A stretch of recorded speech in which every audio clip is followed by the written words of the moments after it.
A verdade é que tem muitas coisas que estão acontecendo no mercado, na tecnologia de SSD. Eu sei que você tiver a oportunidade, você fez a oportunidade de testar Isso.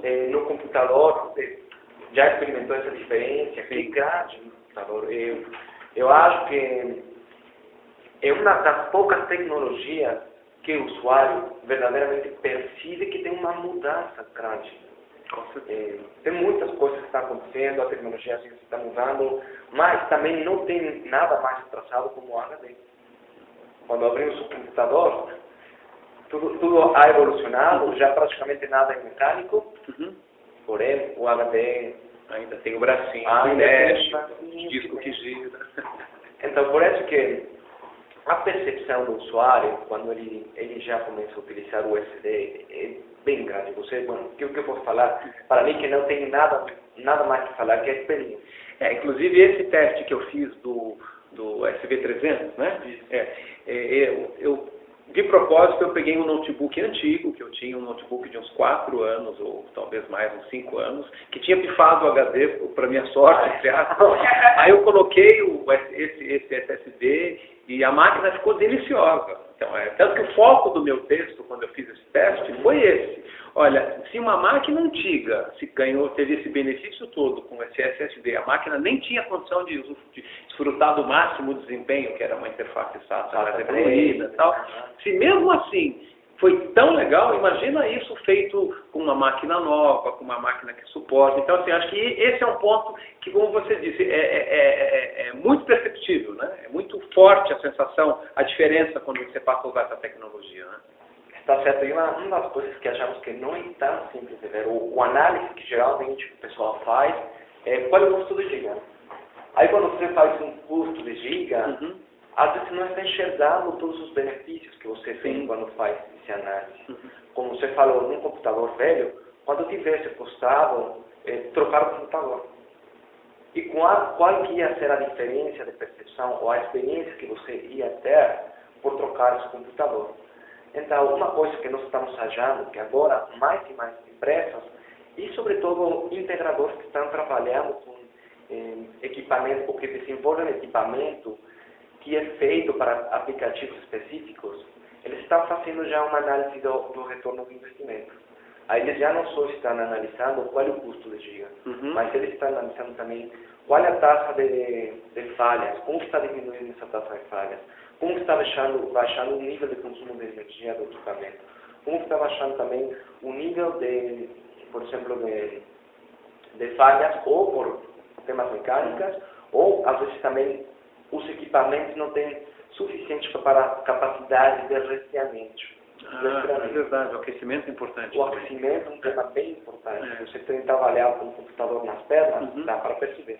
Uma boa parte do calor vem do disco rígido, outra do processador, uma parte vem do disco rígido profissional. Está certo. Um disco rígido pode esquentar até uns 70 graus centígrados. Então é muito. Se você tem um sistema pequeno, que não tem um ventilador grande, não dá para manter a temperatura ótima.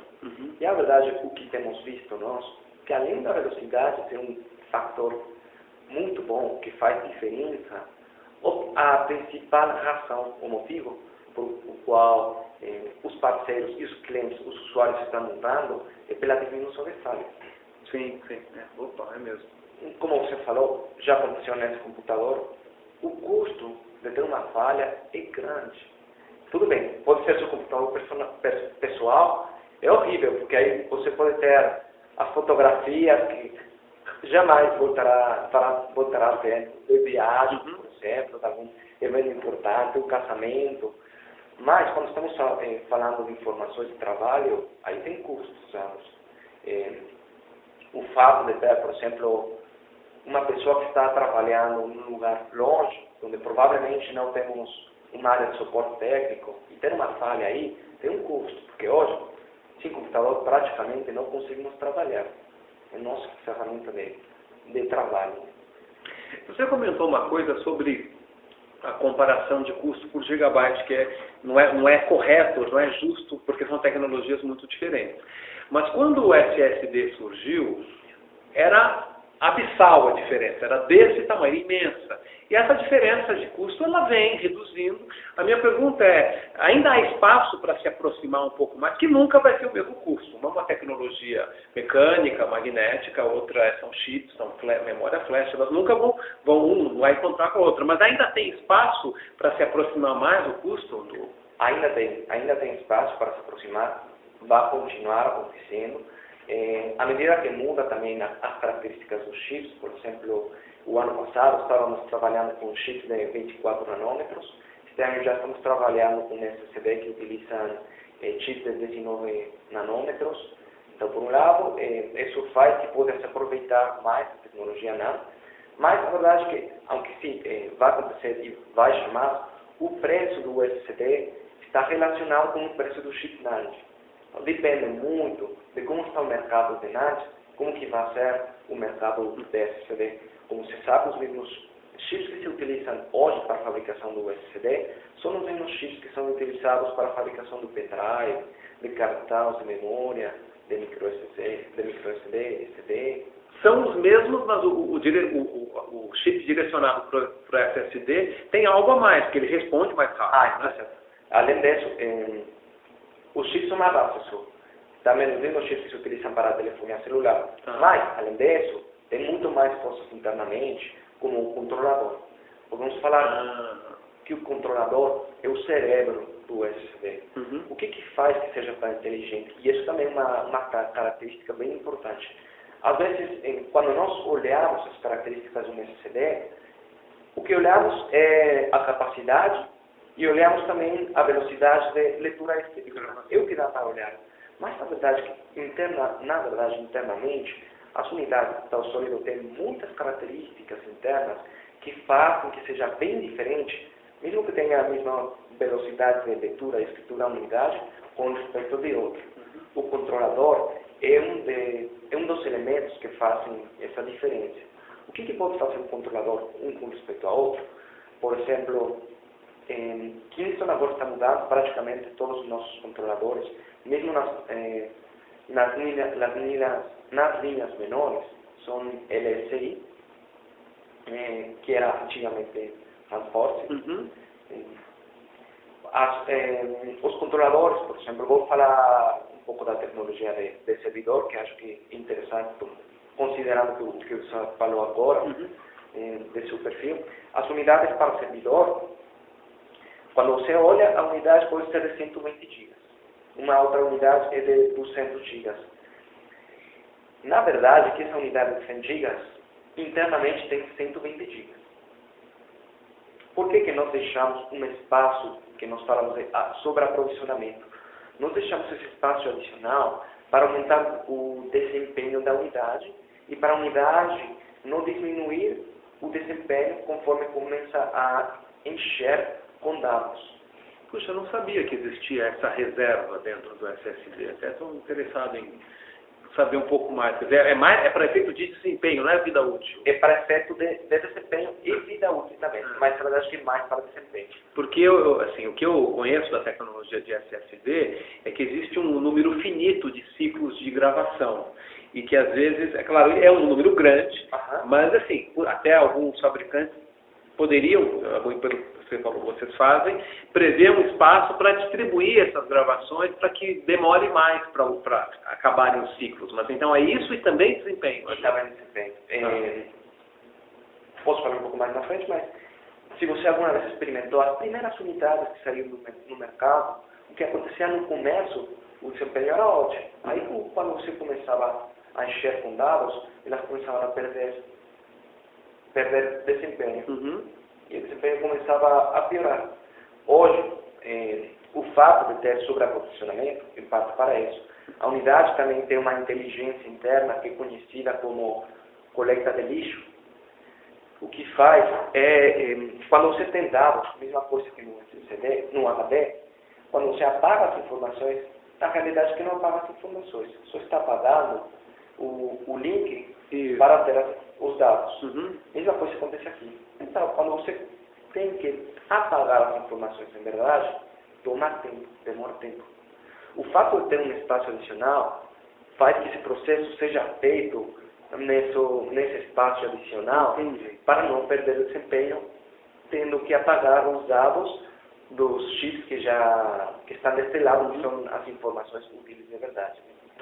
Uma outra coisa que tem, por exemplo, as unidades de estado sólido para servidor, é o fato de ter capacitores de tantálio que permitem, no caso de ter um problema de corte de energia, os dados não se perderem. O que está em processo de gravação? Não acontece como uma unidade para computador pessoal, para laptop, porque não precisa, não são informações... É muito mais crítico no caso do servidor. Está certo. Agora, estamos falando de transações de um banco, aí não dá para correr o risco.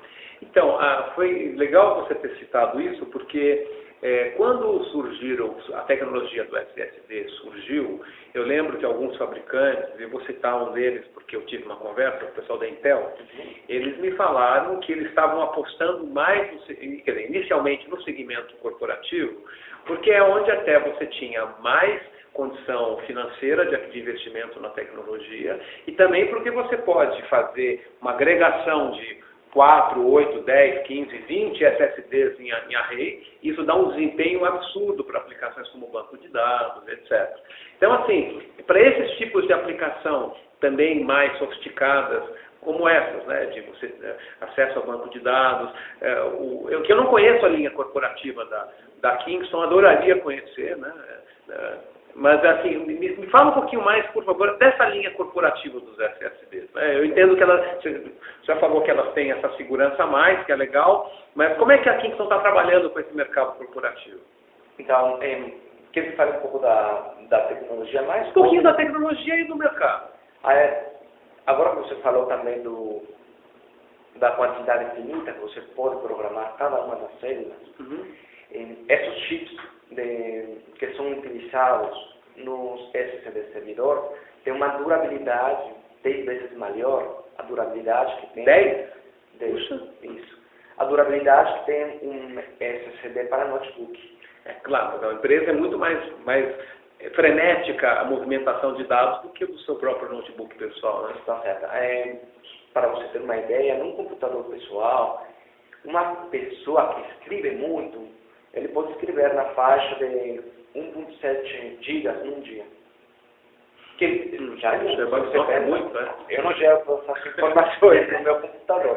No trabalho que eu faço. A não ser que ele use o SSD por uma coisa absurda, que é ficar fazendo download de filme e gravando no SSD. Aí você vai gastar 5 vezes isso, mas é um desperdício usar um SSD para guardar filme. Está certo. Dá um armazenamento nobre, né? Está certo. Então, um SSD feito para notebook utiliza geralmente chip de 3.000 ciclos. Uma unidade para servidor utiliza chip de 30.000 ciclos. Então, é possível programar cada célula 30.000 vezes. E aí que a durabilidade é bem maior. O fato também de o controlador ser inteligente para fazer compressões das informações também ajuda a diminuir o desgaste das células. Usa menos ciclos. Então, o que ele faz é analisar qual é o arquivo que está sendo armazenado. É um arquivo que tem a capacidade de ser compresso, ele comprime. Por exemplo, é conhecido como a entropia dos dados, um arquivo de texto dá para comprimir muito. Sim. Um arquivo que já é compresso, como uma imagem, já não dá para comprimir muito mais. Ou um arquivo de vídeo que já a característica dele é ser compresso, já não dá para comprimir muito mais. Mas isso também ajuda. O SSD para servidor também tem inteligência de estar analisando quais são as células que ele tem ligadas, para não consumir energia demais. Então, ele não liga todas as células ao mesmo tempo, o 100%. O que aconteceria aí estaria consumindo muita energia. Então, ele faz uma inteligência para ter certas células ligadas, umas outras em estado como de idle, não sei como falar, mas é como... Como chama? Idle, como... O desocupado, né? Desocupado para não estar consumindo energia. Por isso que isso que você falava também é bem interessante. Como é um servidor onde você tem 25 SSDs, por exemplo, o consumo de energia vai ser bem menor por dois sentidos. Primeiro, porque o SSD consome menos energia que o HD. E por outro lado, porque o resfriamento que você precisa para manter o SSD na operação normal é bem menor. Um caso interessante, temos um cliente nos Estados Unidos, que é a Orange. Orange, a empresa de telefonia. De telecomunicações. Eles decidiram fazer o próprio sistema deles de armazenamento.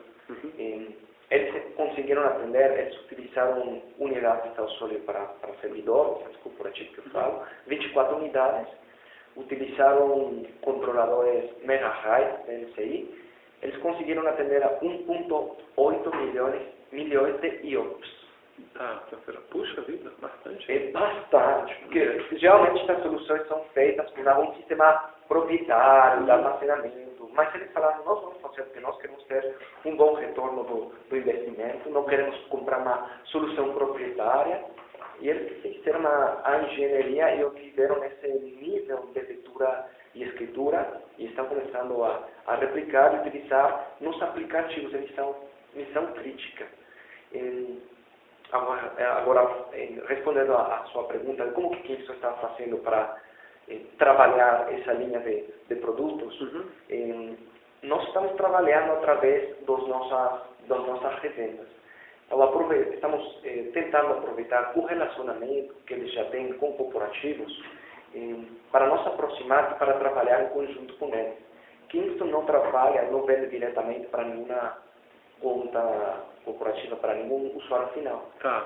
O que fazemos, vamos com nossa revenda, identificamos quais são as oportunidades, ou como que podemos nós ajudar o corporativo para melhorar, ou para os processos, ou para aproveitar melhor a estrutura que eles já têm, e aí com nossa área de engenharia, fazemos recomendações de como melhorar, como aproveitar mais. Fazemos tanto para a área de CD, como na memória para servidores, por exemplo. Que também uma das preocupações de muitas empresas é o consumo de energia do centro de dados. Por isso que muitos estão começando a virtualizar. Já praticamente todos os corporativos e os centros de dados têm informações virtualizadas. Alguns deles, até estão separando, estão começando a medir o consumo de energia do data center por separado do resto. Certo. Temos também casos de clientes, por exemplo, que as escadas elétricas, eles só ligam durante a hora do almoço e pela manhã para consumir. Então, ou fica bem devagarinho, quando a pessoa se aproxima, ela acelera. Então, todo mundo já está preocupado com esse consumo. E o que nós fazemos também, no caso dos corporativos, é ajudar para entender quais são as necessidades que você tem no servidor.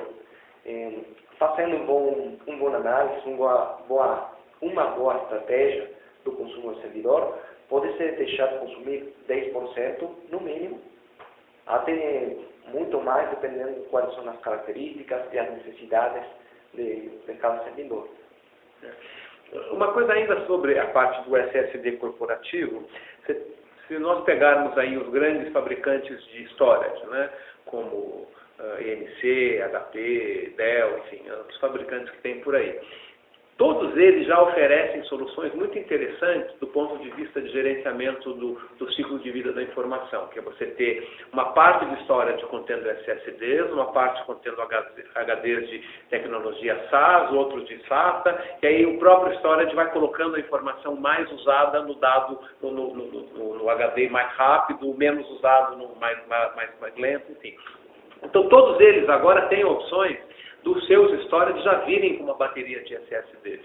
A Kingston já tem fornecimento para esses tipos de fabricantes, vocês estão atuando mais diretamente com as empresas, vocês já têm um fornecimento para esses fabricantes de storage? As unidades de Kingston podem ser encaixadas em qualquer unidade de armazenamento de qualquer fabricante que tenha um backplane SATA ou SAS, porque SATA é compatível com SAS. Então, os clientes podem comprar diretamente dos fabricantes ou podem comprar o equipo de armazenamento e depois adicionar Kingston à solução que eles já têm. Entendi. Quer dizer, se eu comprar História da MC, por exemplo. Eu não comprei, não veio com SSD porque eu não quis investir aquilo naquele momento. Mas aí essa empresa pode procurar uma distribuidora, uma revenda da Kingston, comprar 5, 10, 15, 50 SSDs e encaixar, que vai funcionar sem problema. Mas não há um fornecimento regular ainda para esses fabricantes. É isso que eu estou querendo perguntar. A verdade é que lá na Califórnia existem alguns, além da linha comercial que Kingston tem alguns outros acordos que são os acordos de OEM, que é onde Kingston fornece diretamente memória, algumas outras partes para os fabricantes. Mas não é uma coisa que nos países vejamos, que isso é algo que se faz lá. Não duvido que para alguns deles Kingston esteja fornecendo, mas além desse trabalho que já é feito lá, nós também podemos oferecer para um produto que já foi vendido, independentemente do fabricante. Tá. Porque realmente para mim faz um sentido gigante uma empresa investir nesse tipo de engenharia, vamos chamar assim, pelo benefício que você já falou, né? Da robustez e da velocidade. Né? Então acho que esse é um caso que eu tinha muito interesse em um belo dia. Se vocês têm um caso que eu pudesse olhar ou eventualmente um dia testar, mas esses SSDs trabalhando em paralelo devem dar um resultado muito interessante de observar, né? Certeza. Eu posso enviar uns vídeos e depois vamos tentar fazer alguma coisa com o pessoal da engenharia para mostrar, porque é bem interessante ver a diferença de como faz o ter vários SSD. Temos também, por exemplo, temos feito alguns análises de uma empresa de compra de vídeos pela internet. Então, fizemos uma prova com um servidor com 24 SSDs versus um equipamento de armazenamento, acho que era, se não me engano, 60 SSDs. É bem diferente porque um SSD pode dar a velocidade de 100 HDs. O que acontece geralmente, o que se faz pela lentidão do HD é que a informação é partida em muitos HDs, né, para tentar que essas petições sejam repartidas. O SSD não precisa, porque não tem esse problema. Ele pode atender e não tem que estar girado com prato nenhum, braço nenhum, para atender as petições. Agora, a Kingston, assim como alguns outros fabricantes que estavam envolvidos com memória, foram bastante ágeis, né, ao responder ao mercado, porque acho que a empresa, até um dado momento, acho que não se imaginaria fornecendo solução de armazenamento para servidor, porque veio das memórias flash, que tinham outro uso, né? De repente abriu uma oportunidade gigante, né, para empresas como a da Kingston.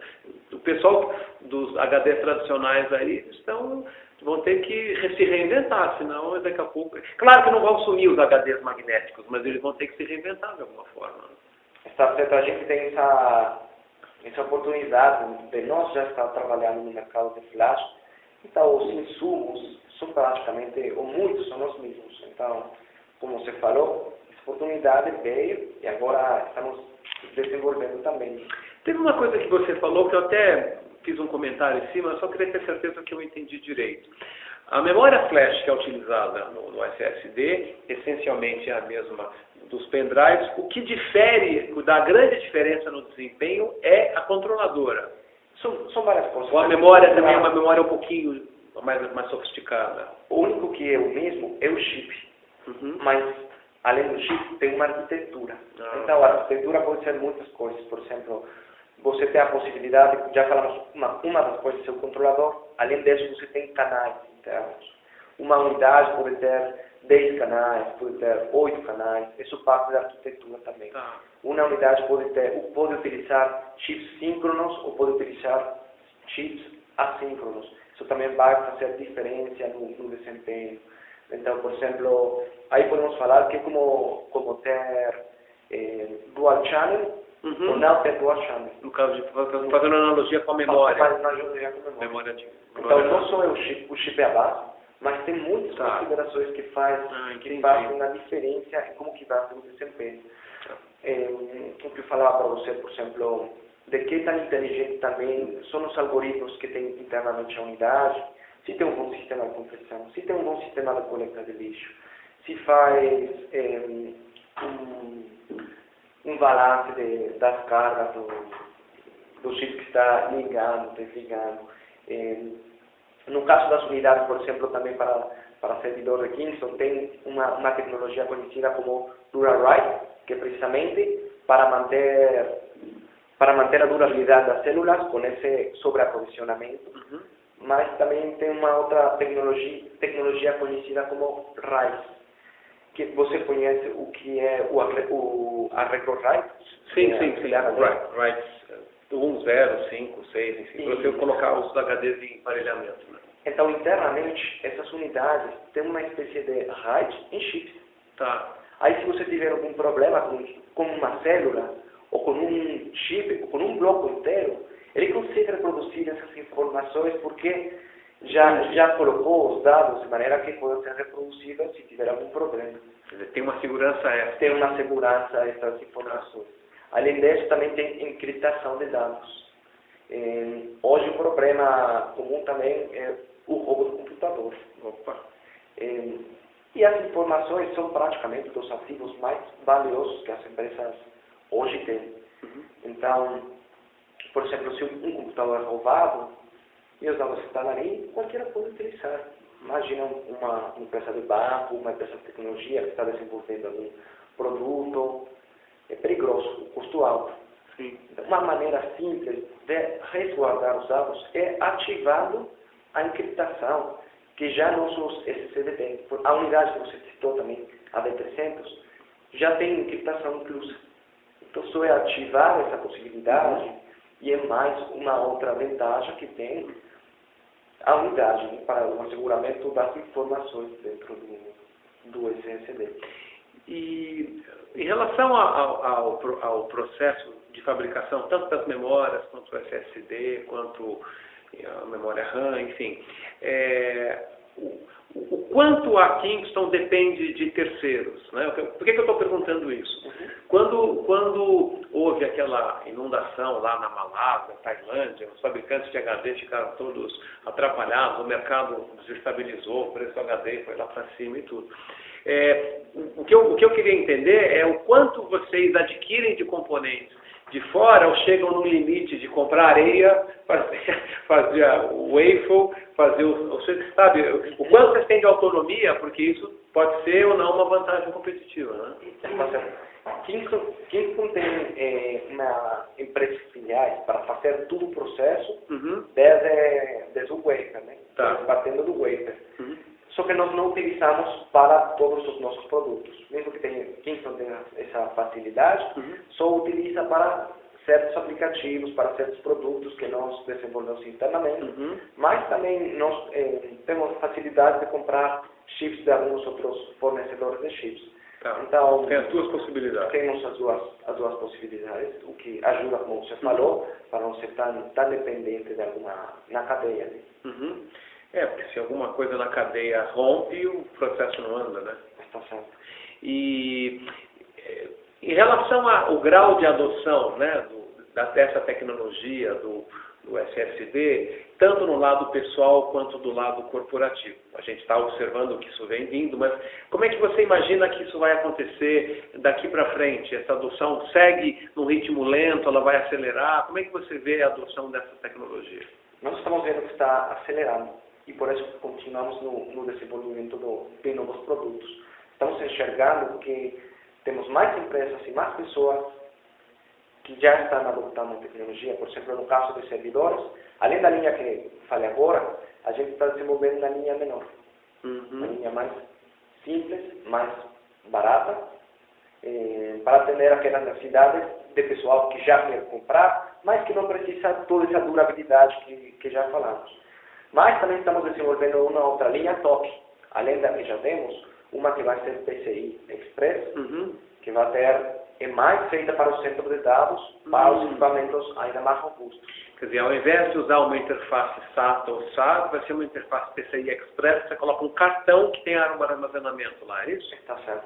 Então, como nós enxergamos que as possibilidades de adoção vai continuar crescendo, nós continuamos evoluindo e nós continuamos desenvolvendo o produto, tanto para a área corporativa como pela área do usuário final.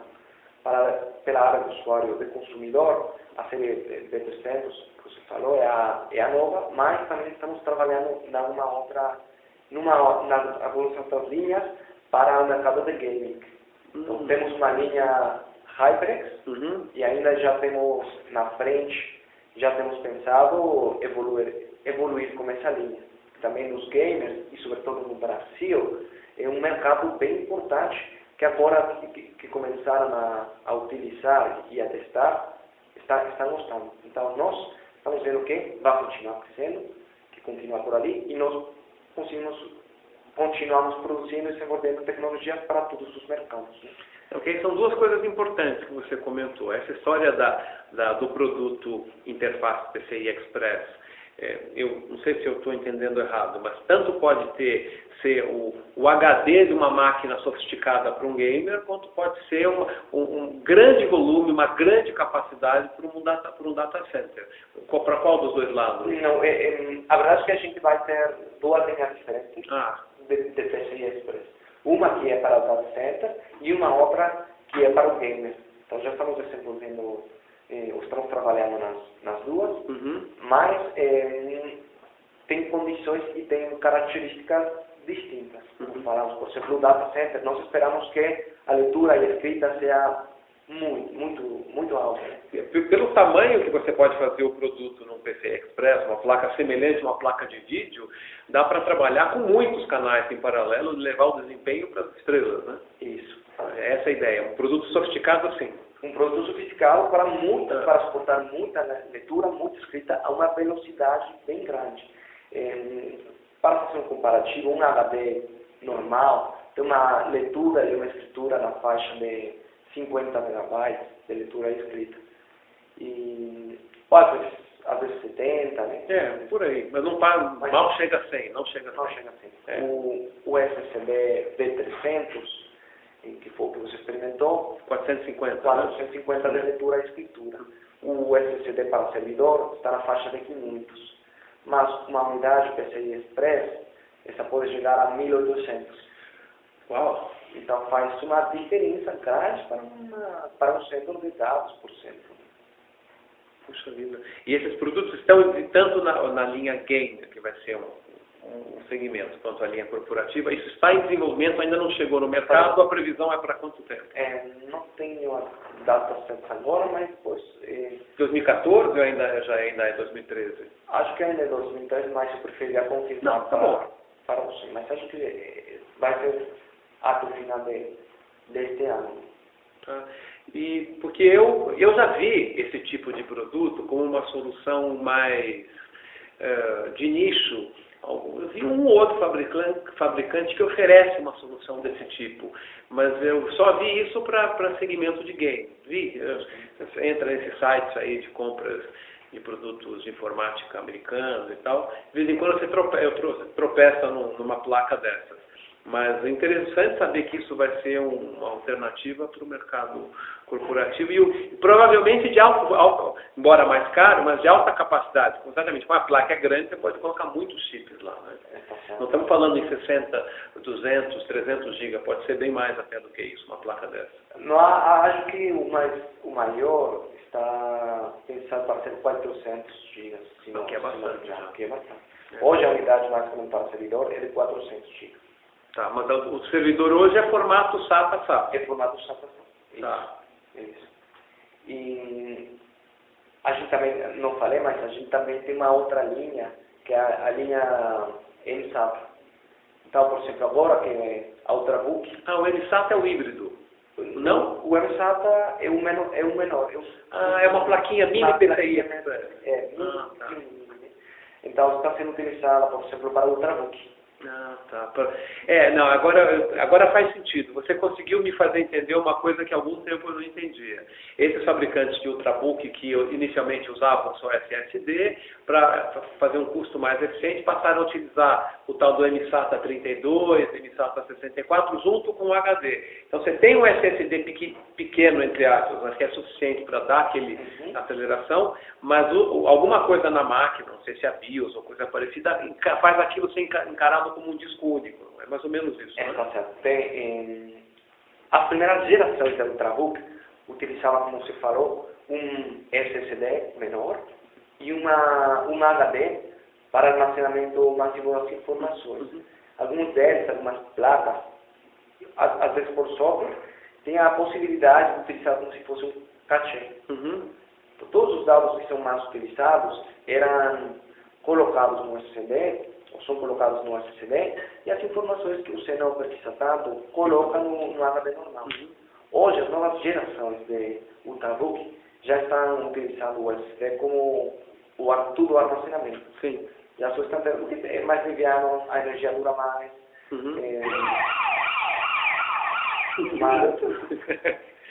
Uma falsa alarma. Uma camarinha no México. Ah, é? Sim, mas dá falsa alarma. Não, então tudo bem. Você precisa olhar. Não. Eu sei que falsa alarma. Mas não perdi. Não, eu estava falando do MSATA. Do MSATA. Então, o MSATA agora já está sendo utilizado nas Ultrabooks como um meio de armazenamento.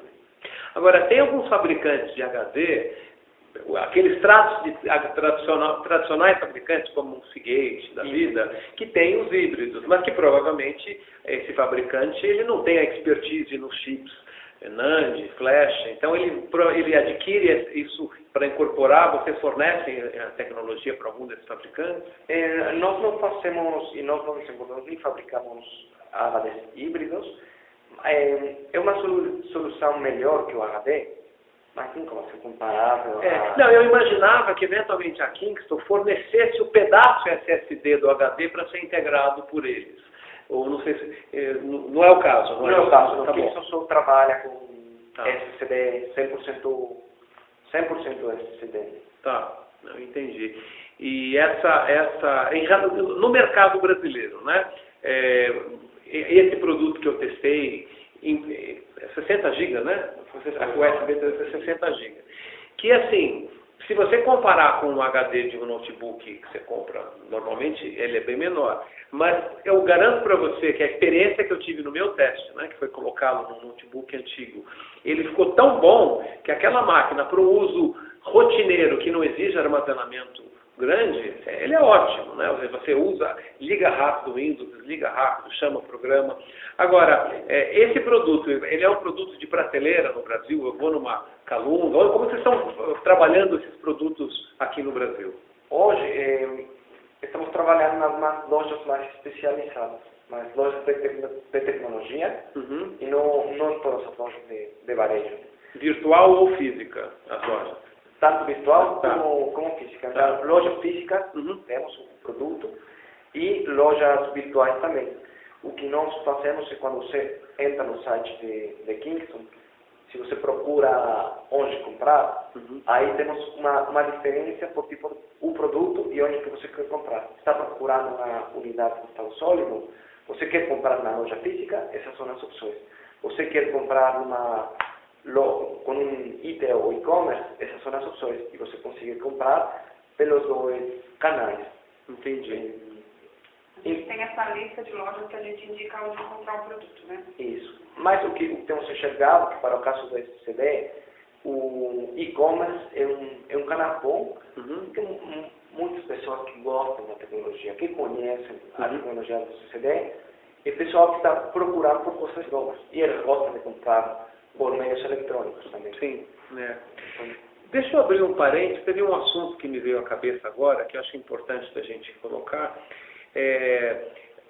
Nos últimos anos, vamos pegar de hoje a 10 anos para trás, aqui no Brasil era crescente o mercado dos robistas que constroem suas próprias máquinas, procuram os componentes de melhor qualidade, procuram a melhor placa-mãe, melhor placa de vídeo, a melhor memória, né? Até essas pessoas, muitas delas eram muito ligadas em trabalhar com overclock, aumentar o desempenho da máquina. Isso depende de uma memória de boa qualidade, né? A minha pergunta é se esse mercado de memórias melhores, né? Memórias de mais alta qualidade, isso como é que está? Ele estabilizou, ele declinou, ele está crescendo? Eu, sem saber, a impressão que me dá é que como as máquinas hoje são tão baratas, são tão commodity, que esse nicho está ficando menor. Ou como é que é esse mercado de memória RAM nesse sentido para vocês? nós enxergamos uma oportunidade bem grande ali. De fato, temos uma linha de produtos especificamente para esse evento. E estamos começando a fazer mais coisas para nos comunicar com esse mercado potencial. Se não me engano, existem 45 milhões de jogadores no Brasil. 45 milhões. Puxa, muito grande. Então, isso tem uma mistura de pessoal que joga com consolas e pessoal que joga com computadores. Só que a experiência de jogo no computador é bem maior que a experiência que você pode ter na consola, que tem alguns limitadores.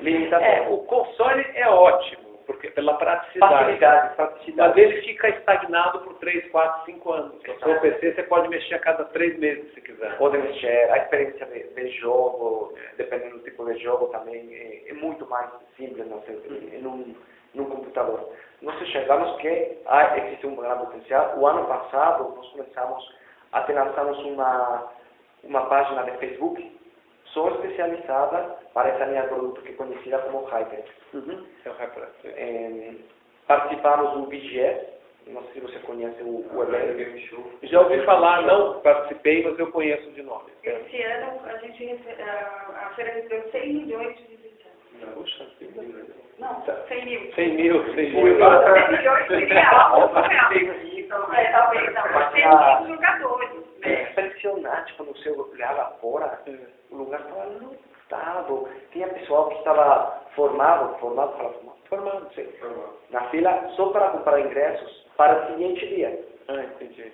Então, mas olha, teve gente que para entrar ficou 2 horas na fila para conseguir entrar já com o ingresso na mão. Existe um entusiasmo bem grande. Nós seguimos desenvolvendo esta linha. O ano passado lançamos seguimos lançando novas linhas da série de HyperX.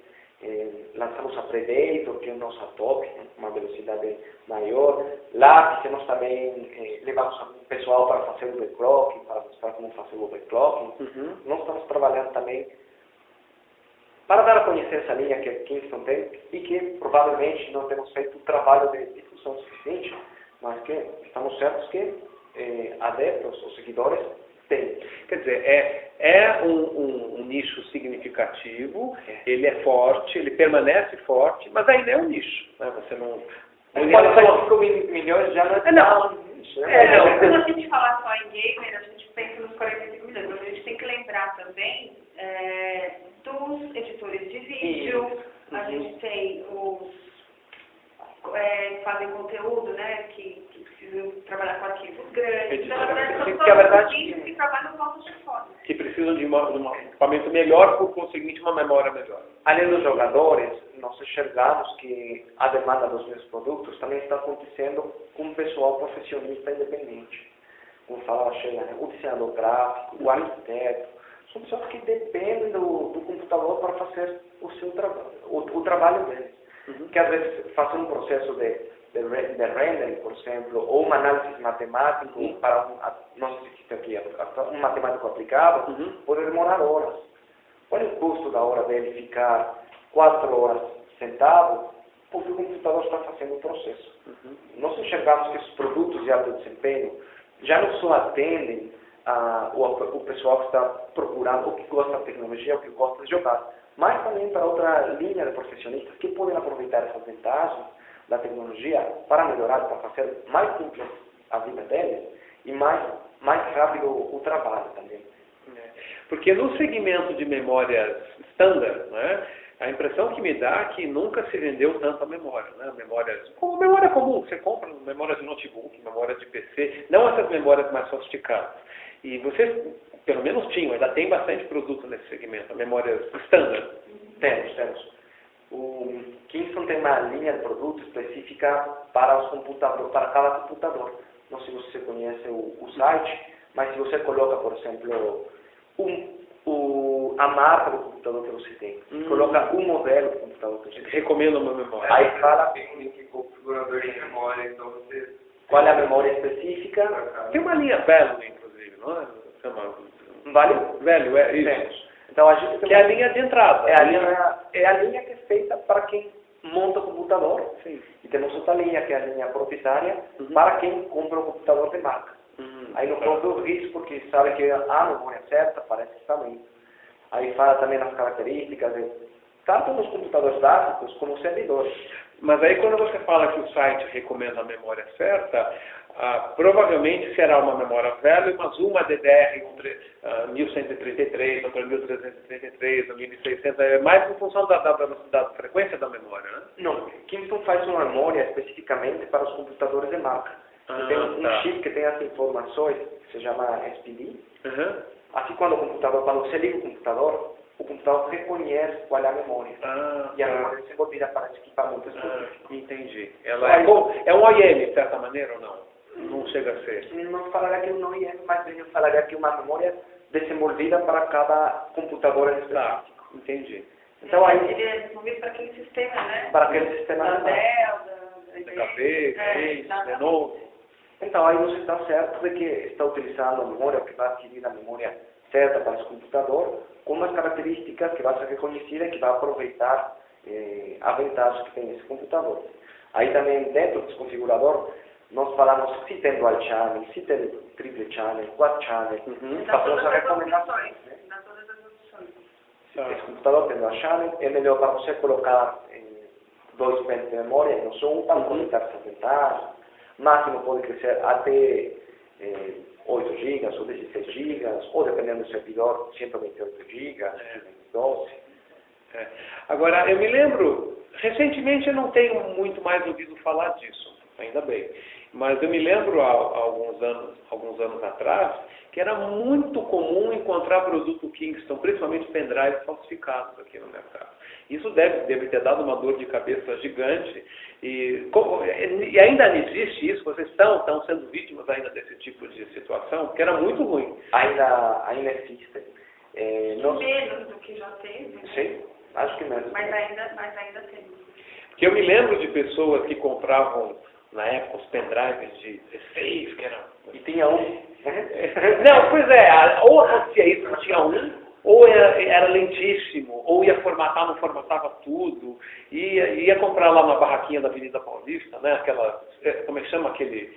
Stand Center, essas coisas assim, né, porque isso depõe contra a marca, não sei, então a visão de vocês é que isso diminuiu por conta de problemas de fiscalização no país, ou porque o preço ficou mais barato, porque às vezes a pessoa prefere comprar, o atrativo do preço é muito grande, né? O brasileiro adora ganhar vantagem, né? Mas eles também têm percebido, né? Acho que a própria experiência que eles estão tendo em comprar produtos piratas também está servindo de lição. Né? Quando você olha um produto que custa 10 vezes menos, alguma coisa está errada. Ele experimenta a primeira vez. Ele já aprende a lição. É verdade. Então, acho que agora também o fato de ter a possibilidade de comprar em muitos lugares e o preço é um preço assim. É bem caro bastante. Prefiro não correr muito risco de comprar já é preocupado. Falamos de falsificação, a polícia apareceu. Eu acho que o fato de ser também mais simples o acesso, os lugares onde você pode comprar, tem muitas opções. Nós publicamos quais são os canais certos para as lojas certas para você comprar o produto original. A gente está temos sempre um tentando site. trabalhar e orientar as pessoas, né? Através do próprio Facebook. A gente frequentemente está, olha, não compre, faça isso, as pessoas postam, né? Realmente eu comprei e me dei mal, não façam isso. Eles mesmos estão se educando, né? Isso que é legal. Tem um site também onde você pode olhar se a memória é genuína. Então, eu acho que tem sido, em parte, nós comunicar quais são os canais certos para você comprar, quais são as lojas, os distribuidores, nós fazemos a recomendação de quem está comprando o produto certo, quem está vendendo o produto certo, mas, como Sheila falou, essa comunicação das experiências entre os próprios usuários, que não adianta comprar um produto falsificado. Com certeza. Nessa linha de pendrives, os pendrives de maior capacidade que vocês têm no mercado, de quantos é hoje? Hoje temos lançado um pendrive de 1 TB. O quê? Então, 1 TB. Foi lançado no CES, agora em Las Vegas. E acho que eu tenho uma amostra para você ver como que é. Exame, né? Então, mas aí chegou, eu juro que você me pegou de surpresa com esse pendrive de 1 TB, eu já tinha ouvido falar de 128 GB, talvez até... Que é de 12 e 1 TB. Então, mas aí, o pendrive não precisa nem ser esse de 1 TB, que é um absurdo de grande, mas um pendrive já de 256 GB, 512 GB, é um HD de bolso. Você põe aqui no bolso da sua camisa e leva. Agora, esse tipo de tamanho, na minha cabeça, já começa a fazer sentido em você pensar num pendrive com tecnologia USB 3.0. Eles já usam isso, porque você vai querer mais velocidade, né? Esses pendrives já utilizam tecnologia 3.0, usam maiores capacidades. Os pequenininhos não faz tanto sentido, né? 2, 4, 8 GB, você vai usar o perfil de uso é diferente. Mas esses grandes, se for o USB 2.0, fica muito lento, né? Você está certo. Incluso temos alguns pendrives que têm tecnologia DSSD dentro. Não sei se você tem escutado falar do Workspace, mas o Windows 8 tem uma funcionalidade que é o Windows to Go. Você pode levar um escritório de trabalho no pendrive. Você chegar no computador de casa, no computador do hotel, não tem que estar transportando a notebooks que correm o risco de se danhar, correm o risco de ser roubado.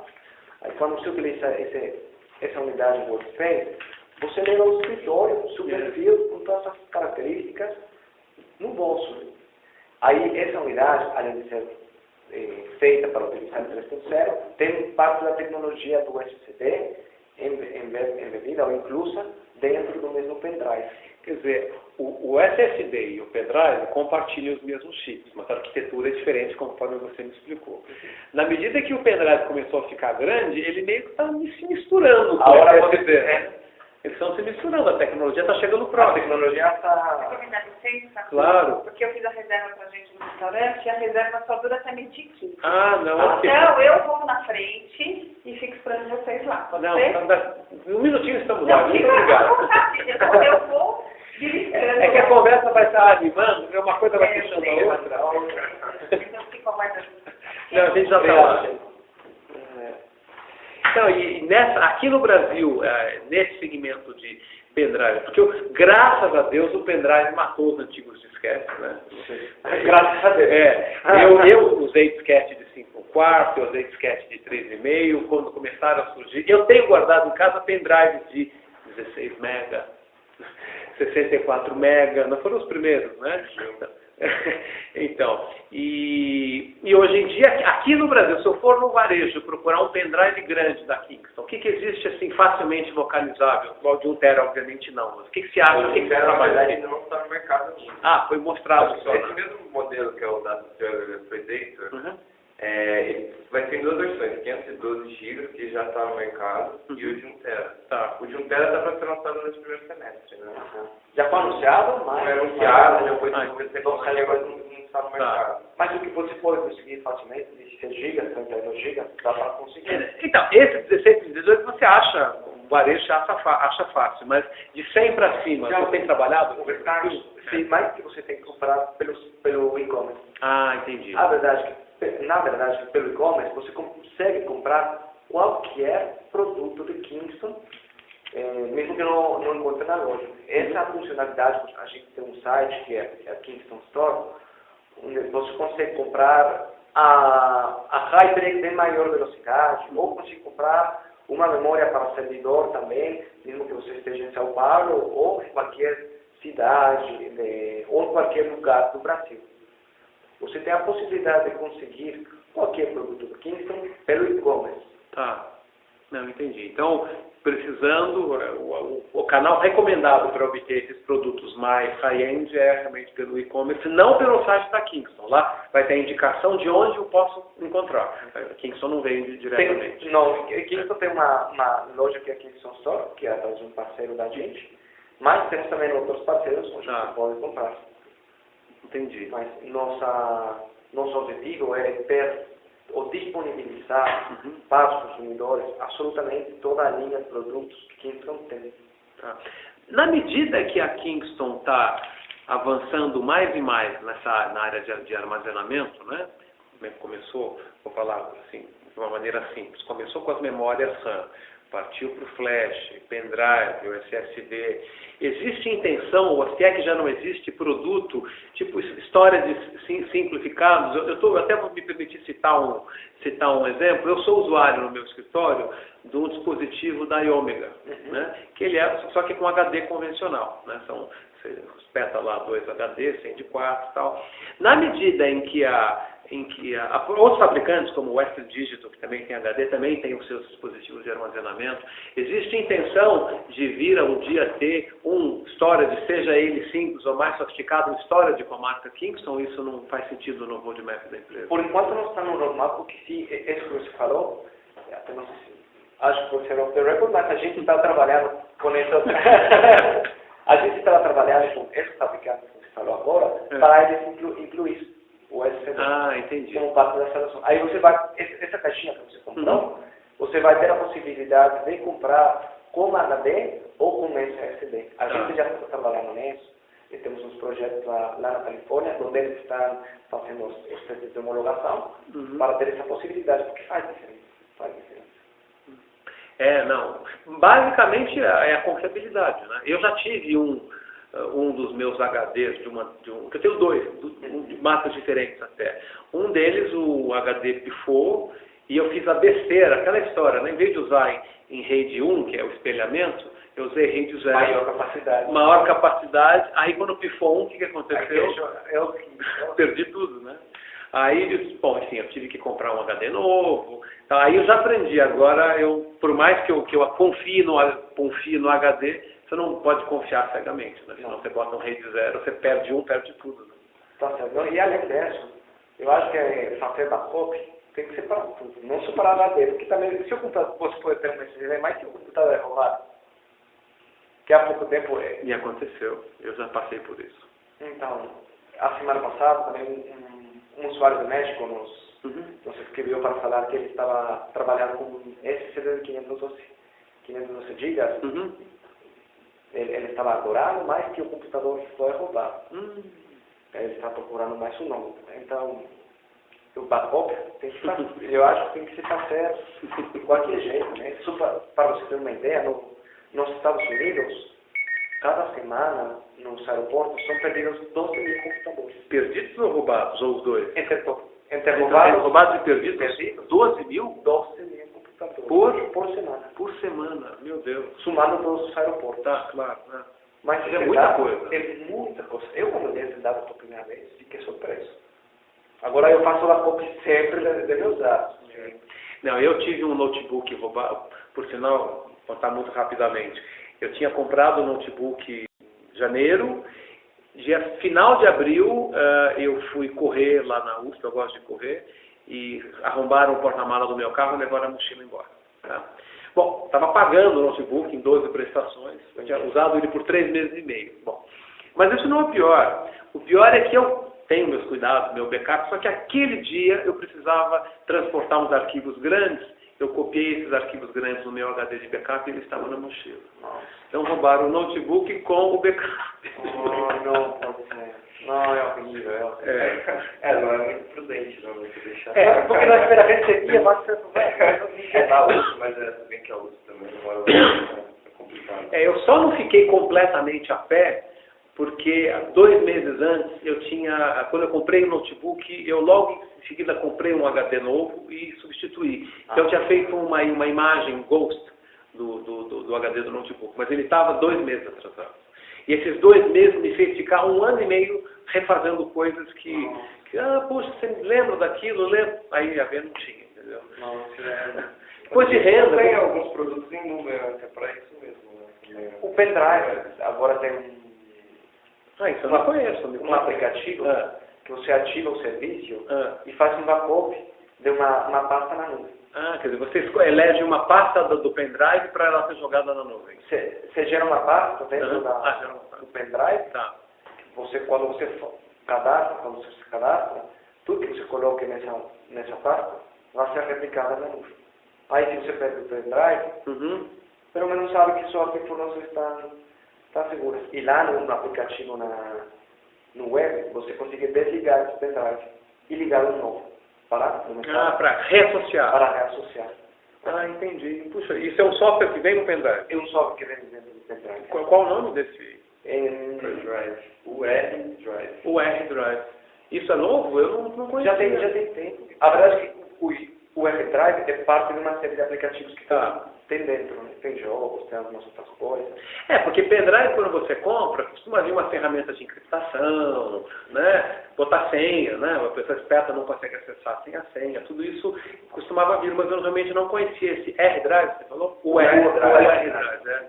Que agora você falou da senha, também uma outra coisa que a gente trabalha com corporativos. Porque o fato de transportar informações confidenciais pode ser perigoso também. Tem muitas pessoas, quando o corporativo ou a empresa não fornece o pendrive, eles levam. Qualquer leva o pendrive, ou leva um relógio, ou mesmo o celular, eles conectam, guardam as informações e não tem um processo seguro. Então, o que as empresas estão fazendo, nós estamos trabalhando com algumas delas, eles têm um processo seguro que só permite você, quando você chega ao corporativo, só permite que você tire informações desse computador através do porto USB, só um pendrive que foi dado para você que tenha segurança. Se você conecta o seu telefone celular, algum outro pendrive, você não consegue extrair os dados. Não, isso é muito, muito, muito importante, não só pelo aspecto de você correr o risco de tirar a informação da empresa por um pendrive não autorizado, mas é que os pendrives hoje em dia são muito promíscuos, né?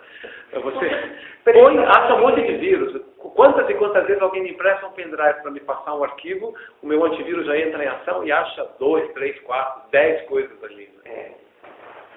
Então, esse dispositivo tem a possibilidade de você poder gerenciar desde um lugar centralizado que pendrive pode tirar informações de que computador. Então, eu não posso utilizar o pendrive para tirar informações de seu computador, porque ele reconhece, tem um número seriado para que seja caçado um pendrive do computador. Se eu quiser enviar para você informações, suponha uma lista de preços nova, posso enviar para todos os dispositivos pendrive, quando eles conectarem na nuvem, eles vão obter a nova lista de preços, por exemplo. Se você tenta entrar no pendrive com uma senha errada, depois de alguns intentos, as informações vão ser apagadas. Então, tem uma série de ações. Se o pendrive é roubado, eu consigo tirar ou mudar a senha, por exemplo. Que são para a segurança das empresas, porque hoje não pode prescindir de um pendrive para trabalhar. É uma ferramenta. É uma ferramenta. É o dado portátil, né? O dado portátil. Puxa, a gente passou por tanta coisa, né? Falamos de tanto. Fiz uma viagem, eu me senti viajando na Kingston, aqui, na sala de reunião. Aqui, quantitativamente, como funciona essa SSD aí para diante.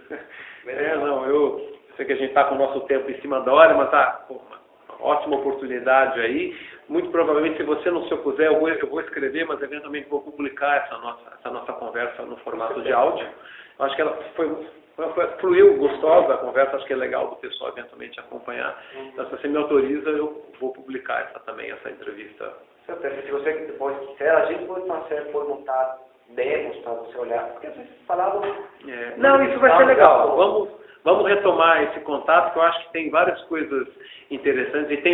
E além de tudo isso, a proximidade, que a facilidade da proximidade, vem tomar um cafezinho gostoso seu, a gente vem... Fique à vontade. Vem visitar o teu laboratório. Não, obrigado mesmo.